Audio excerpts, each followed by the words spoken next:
Private नौकरी वालों के लिए एक बड़ी खबर है। बढ़ने वाली है अब ईपीएफ की सैलरी। क्या है नया अपडेट, चलिए बताते हैं। नमस्कार, न्यूज़ 18 का डिजिटल प्लेटफॉर्म आप देख रहे हैं और मैं हूं रितु सिंह। सुप्रीम कोर्ट ने केंद्र सरकार को सैलरी लिमिट 15,000 से बढ़ाने पर 4 महीने में फैसला लेने का निर्देश दिया है।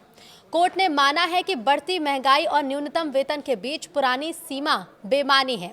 अगर सरकार ये बदलाव करती है तो लाखों कर्मचारियों की पेंशन और सोशल सिक्योरिटी का दायरा मजबूत होगा। तो अगर आप नौकरी पेशा हैं तो पिछले 1 दशक में आपने अपनी सैलरी, घर का किराया और बाजार के भाव सबको बढ़ते देखा होगा। लेकिन एक चीज़ है जो पिछले 11 सालों से टस से मस नहीं हुई है और वो है एम्प्लॉयड प्रोविडेंट फंड यानी कि ईपीएफओ। इसके लिए तय की गई सैलरी की सीमा। अब सुप्रीम कोर्ट ने इस रुकी हुई घड़ी को सही समय पर लाने के लिए केंद्र सरकार को कड़े निर्देश दिए हैं। बीते दिनों सुप्रीम कोर्ट ने सरकार से साफ शब्दों में पूछा है कि जब महंगाई और न्यूनतम वेतन में इतना उछाल आ चुका है तो पीएफ की सीमा अब भी 15,000 पर क्यों अटकी है। कोर्ट ने केंद्र को इस मुद्दे पर गंभीरता से विचार करने और अगले 4 महीनों के अंदर ठोस फैसला लेने के निर्देश दिए हैं। साल 2014 ये वो आखिरी साल था जब ईपीएफओ की वेज सीलिंग में बदलाव हुआ था। तब इसे 6,500 से बढ़ाकर 15,000 किया गया था। आज हम 2025-26 के दौर में हैं, लेकिन नियम वही पुराने। जनहित याचिका पर सुनवाई करते हुए कोर्ट ने इसी विसंगति पर उंगली उठाई है। दलील ये दी गई है कि आज के दौर में कई राज्य और सेक्टर्स में न्यूनतम वेतन ही 15,000 से ऊपर चला गया। ये एक अजीब विरोधाभास है कि सरकार द्वारा तय न्यूनतम वेतन पाने वाला कर्मचारी भी ईपीएफओ की अनिवार्य सीमा से बाहर हो जाता है। ईपीएफओ का मूल उद्देश्य रिटायरमेंट, पेंशन और बीमा जैसी सामाजिक सुरक्षा देना था, लेकिन ये सीमा अब सुरक्षा चक्र की बजाय एक बैरियर बन गई है। कोर्ट का मानना है कि पिछले 11 सालों में कोई संशोधन न होना गंभीर चिंता का विषय है।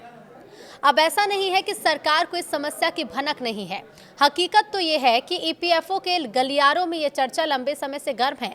साल 2022 में ही ईपीएफओ की एक सब कमेटी ने सैलरी लिमिट बढ़ाने की सिफारिश की थी। यहाँ तक कि सेंट्रल बोर्ड ऑफ ट्रस्टीज ने भी इस प्रस्ताव पर अपनी मुहर लगा दी थी। इसके बावजूद फाइल आगे क्यों नहीं बढ़ी? तो कोर्ट ने याचिकाकर्ता को निर्देश दिए हैं कि वो 2 सप्ताह के भीतर सरकार को एक प्रेजेंटेशन सौंपे।